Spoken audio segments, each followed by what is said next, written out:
Então eu não posso falar que eu sofri, porque eu não sofri, eu vivi.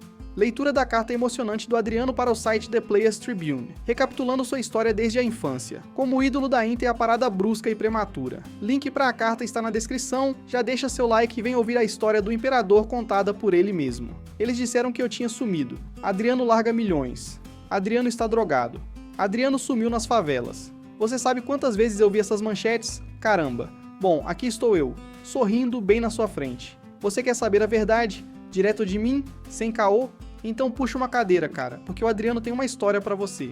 As favelas. As pessoas sempre interpretam errado essa palavra. Quem olha de fora não entende, cara. E quando falam do Brasil, quando falam das crianças das favelas, eles sempre pintam um quadro distorcido. É sempre dor e miséria. E sim, às vezes é isso mesmo. Mas também é complicado. Quando penso em como foi crescer na favela, eu me lembro na verdade de como a gente se divertiu. Joguei bola de gude, empinei pipa, soltei peão. Infância real, não tinha celular, toda essa tecnologia, né? Touchscreen que essas crianças têm agora. Eu estava cercado pela minha família, pelo meu povo. Eu cresci na comunidade, eu tinha liberdade. Eu não sofri, eu estava vivendo, aprendendo com a vida. Ganhei muito dinheiro na minha carreira. Mas quanto dinheiro você pagaria para se divertir de novo? Você sabe o que eu quero dizer? Eu andava sempre com uma bola no pé. Foi colocada lá por Deus. Quando eu tinha 7 anos, minha família juntou dinheiro para que eu pudesse jogar na escolinha do Flamengo. Caramba, lá da favela pra escolinha do Flamengo? Vamos, vou calçar meu tênis. Onde é o ponto de ônibus? Mas foi meio louco porque morávamos na Penha. Se você conhece o Rio, sabe que era um longo caminho da Penha até a escolinha do Flamengo, na Gávea. Isso foi nos anos 1990, antes de colocarem a linha amarela. Era como se fossem duas viagens de ônibus diferentes. E claro, como eu era moleque, precisava de alguém pra ir comigo. É aqui que entra minha avó. Minha avó, puta merda, é melhor você se benzer quando falar o nome dela. Sem ela na minha vida, esquece. Você não saberia o nome Adriano. Escuta, cara, você não entende essa mulher, essa personagem, essa lenda. Vou te contar uma história rápida. Quando eu jogava na Inter de Milão, a imprensa me seguia por toda parte, me perseguindo por qualquer coisa. Uma vez eles estavam acampados do lado de fora da minha casa e não quiseram sair. Eu me senti preso. Minha avó estava ficando comigo na época, e eu a ouvi na cozinha fervendo água no fogão. Eu disse: "E aí, vó, o que você está fazendo?" Ela respondeu: "Nada não. Eu não estou cozinhando, amor." Mas ela tinha uma panela grande, como se estivesse fazendo macarrão. "Estou apenas preparando um presente para os nossos amigos lá fora." "O quê?" "Vó, não faz isso não." Não, só vou dar um banho nos nossos amigos da imprensa. É bom e quente, eles vão gostar." Hahaha, merda. Ela tava falando sério, cara. Eu tive de acalmá-la. Ela estava tipo: "Eles precisam parar de mexer com o meu bebê. Eu tenho que ensinar uma lição pra eles."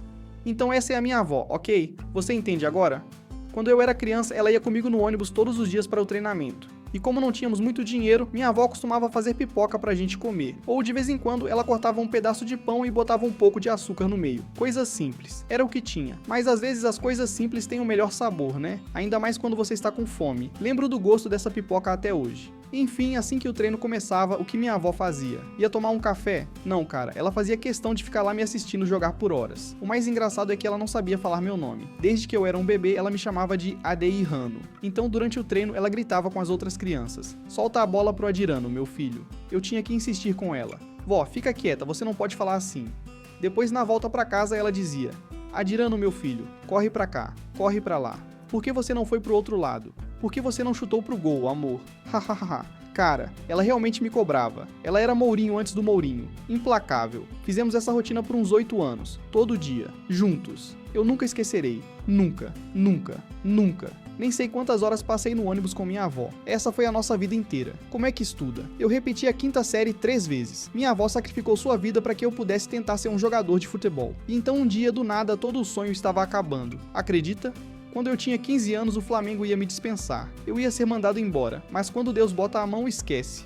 O problema era que eu jogava na lateral esquerda na época e estava crescendo muito rápido. Muita pipoca. Imagina, o Adriano na lateral esquerda. Então, no fim do ano, os treinadores reuniram todas as crianças e nos separaram em 2 fileiras. Eles apontariam para cada um e diriam: "Você, vai lá. Fila da esquerda, você está dispensado. Agora você fica." Eles apontaram para mim: "Adriano, vai lá. A fila da esquerda. Adeus." Mas, pela graça de Deus, enquanto eu caminhava em direção à saída, um dos treinadores gritou: "Ei, não. Adriano, não. Deixa ele aí." Inacreditável, não? Quando Deus coloca a mão em nossas vidas, não tem explicação. Naquele ponto, eu sabia que se tratava de sobrevivência. Quando eles me colocaram como atacante, eu sabia que era a minha última chance. Então, o que eu fiz? Cara, eu lutei. Eu comecei a dar mãozada em todo mundo. Vai ser agora.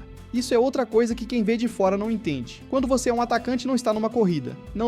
Quando a bola chega no seu pé e você tem 2 zagueirões em cima, não é uma corrida, é uma luta de rua. Como eu já jogava com os mais velhos na favela, os novinhos ficavam tudo pra trás. Pum, eu tinha que sobreviver, certo? Adriano será o último sobrevivente, pode apostar. Continuei no Flamengo como atacante, graças a Deus. E algum tempo depois, quando eu tinha 17 anos, apareceu a chance de treinar com o time profissional. Ali já era mais sério, cada um estava lutando pelo seu, outro nível. Então eu tinha de provar o meu valor. Nunca vou esquecer aquele momento. Era um coletivo, 11 contra 11. Chuta pra lá, chuta pra cá. Jogo normal. Aí eu peguei a bola e vieram o Ronaldão e o Juan mordendo, eu dei uma abraçada. Consegui virar e vi aquele gol maravilhoso, ali na minha frente, e pensei, agora vou ter de mostrar alguma coisa. A bola veio no pé esquerdo. Caiu na perna esquerda, já era. Eu nem consigo explicar. É como se Deus estendesse o dedo do céu e tocasse a chuteira. Fechei os olhos e chutei o mais forte que pude. Tum! A bola bateu no travessão. Um pombo sem asa. Subindo. Tchau.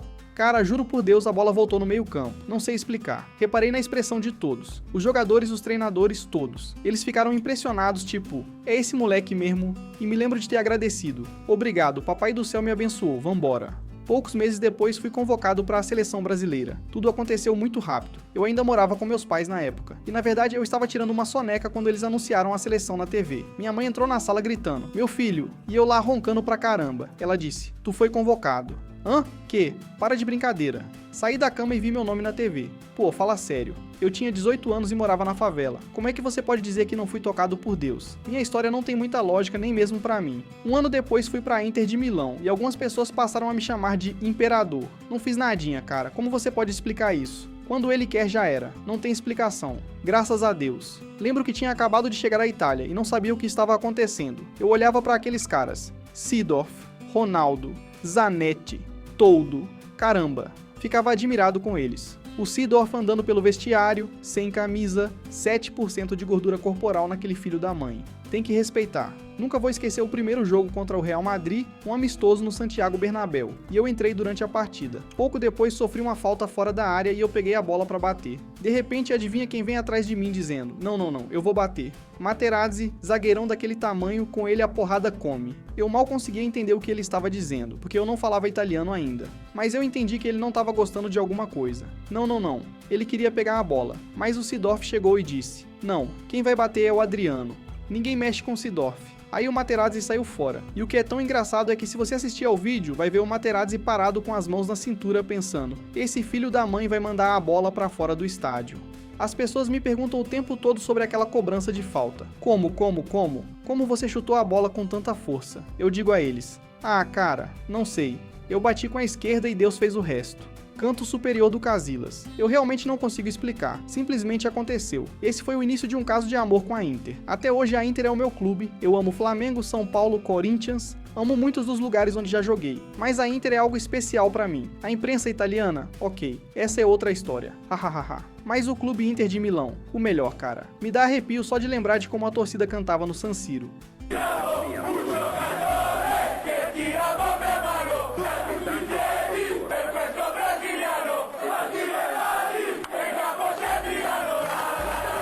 Todos nós estamos com este brasileiro. Um cara que veio da favela sendo chamado de imperador na Itália.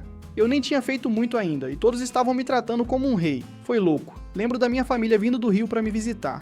E quando digo minha família, você não entende o que eu quero dizer, cara. Quero dizer minha família. Não estou falando apenas de mamãe e papai. Estou falando de 44 pessoas. Primas e primos. Tias e tios. A galera toda. A galera toda entrou naquele avião. Então a notícia chegou ao presidente do clube, Moratti, a lenda.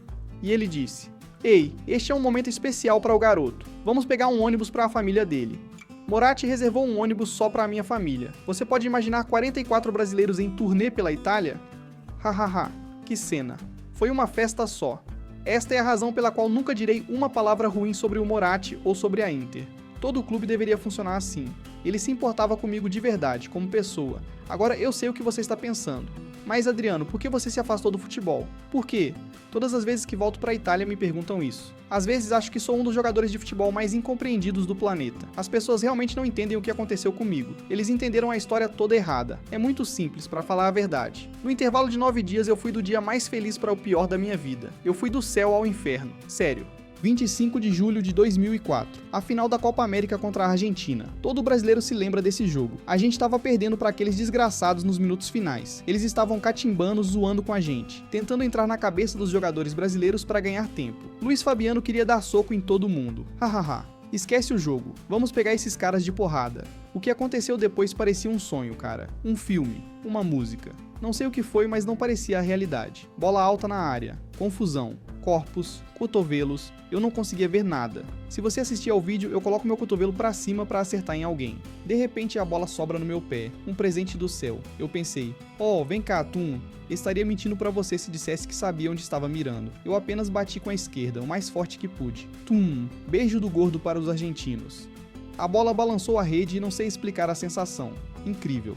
Ali empatamos o jogo, mas sabíamos que tínhamos quebrado os caras. Nós sabíamos o que aconteceria nos pênaltis. Juanzão meteu lá, já era. Fomos campeões. E a Argentina não. Vencer a Argentina sim pelo meu país, com minha família assistindo, provavelmente foi o dia mais feliz da minha vida. Como não poderia pensar que Deus desceu sua mão do céu para tocar minha vida? E isso é uma lição para todos. Porque não importa quem você seja, você pode estar no topo do mundo, você pode ser o imperador, mas sua vida pode mudar num snap, estalar de dedos. 4 de agosto de 2004, 9 dias depois. Eu estava de volta à Europa com a Inter. Recebi uma ligação de casa. Eles me disseram que meu pai havia morrido. Ataque cardíaco. Eu realmente não queria falar sobre isso, mas vou te dizer que depois daquele dia, meu amor pelo futebol nunca mais foi o mesmo. Ele amava futebol, então eu amava futebol. Simples assim, era meu destino. Quando joguei futebol, joguei pela minha família. Quando marquei, marquei pra minha família. Então quando meu pai morreu, o futebol nunca mais foi o mesmo. Eu estava do outro lado do oceano na Itália, longe da minha família, e não conseguia lidar com tudo aquilo. Fiquei tão deprimido, cara. Comecei a beber muito. Eu realmente não queria treinar. Não teve nada a ver com a Inter. Eu só queria ir pra casa. Para ser honesto com você, embora eu tenha marcado muitos gols na Série A ao longo desses anos, e embora os torcedores realmente me amem, minha alegria se foi. Foi meu pai, sabe? Eu não poderia simplesmente apertar um botão e me sentir eu mesmo novamente. Nem todas as lesões são físicas, entende? Quando rompi o tendão de Aquiles em 2011, cara, eu sabia que ali estava tudo acabado pra mim, fisicamente. Você pode fazer uma cirurgia, reabilitar e tentar continuar, mas nunca mais será o mesmo. Minha explosão se foi, meu equilíbrio se foi. Merda, eu ainda manco. Ainda tenho um buraco no tornozelo. Foi a mesma coisa quando meu pai morreu, mas a cicatriz estava dentro de mim. Cara, o que aconteceu com o Adriano? É muito simples. Tem um buraco no tornozelo e outro na alma. Em 2008 foi a vez do Mourinho na Inter, e eu já estava saturado. A imprensa me seguindo por toda parte, e tudo com o Mourinho era: foda-se pá, puta que pariu, caralho, você vai me foder, não é, garoto?